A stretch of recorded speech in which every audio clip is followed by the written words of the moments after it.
வணக்கம் நண்பர்களே. சோ என்னோட இன்ஸ்டா டிஎம்ல வந்து பாத்தீங்கன்னா நம்மளோட நிறைய சப்ஸ்கிரைபர்ஸ் வந்து என்ன ப்ரோ ரோகோவை வந்து காலி பண்ணணும்னு முடிவு பண்ணிட்டாங்க போல இருக்கு பிசிசிஐயும் கௌதம் கம்பீரும். இதை பத்தி ஏதாவது பேசுங்கன்னு கைஸ் நல்லா புரிஞ்சுக்கோங்க. 2027 50 overs world cup is far away. இன்னும் 2 வருஷம் இருக்கு. அதை பத்திலாம் இப்ப நம்ம பேசவே கூடாது. புரியுதா உங்களுக்கு? அதுக்குள்ள என்ன வேணாலும் நடக்கலாம். பட் ரோகோ பொறுத்த வரைக்கும் பாத்தீங்கன்னா ஆல்ரெடி டெஸ்ட் கிரிக்கெட்ல இருந்து T20 கிரிக்கெட்ல இருந்து ரிட்டையர் ஆயிட்டாங்க. கரண்டா அவங்க விளையாடுற பெஸ்ட் ஃபார்மட் 50 ஓவர்ஸ் தான். கரெக்டா? அப்படின்னும் போது இன்னும் ஒரு 2 சீரிஸ் ஆஸ்திரேலியாவோட அவே ஓடிஐ சீரிஸ் இருக்கா, அதுக்கப்புறம் ஹோம்ல சவுத் ஆப்பிரிக்கா ஓடிஐ சீரிஸ் இருக்கா, அதுல அவங்க எப்படி ஷேப் ஆறாங்கன்றதை நம்ம வெயிட் பண்ணி பார்க்கணும். ஓகேங்களா? அதுல அவங்க நல்லா ஷேப் ஆறாங்கன்னா அவங்களை அவாய்ட் பண்ணவே முடியாது. To be very honest, in case பிசிசிஐயும் கௌதம் கம்பீரும் வந்து டிசைட் பண்ணி இல்ல நாங்க வந்து ரோகோவை சாக் பண்ண போறோம், யங்ஸ்டர்ஸ்க்கு ஆப்பர்ச்சுனிட்டி கொடுக்க போறோம் அப்படின்னு இப்போ உடனே பண்ணாங்கன்னா I don't think so that will be fair. Sometimes நம்மளோட லெஜண்ட்ஸை ஃபேரா ட்ரீட் பண்ணணும்ன்றது என்னோட ஒரு பாயிண்ட் ஆஃப் வியூ. மோஸ்டா அந்த மாதிரி பண்ண மாட்டாங்க, அந்த மாதிரி பண்ணவும் கூடாது.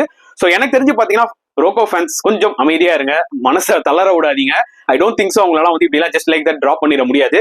அவங்க நேரம் வரும்.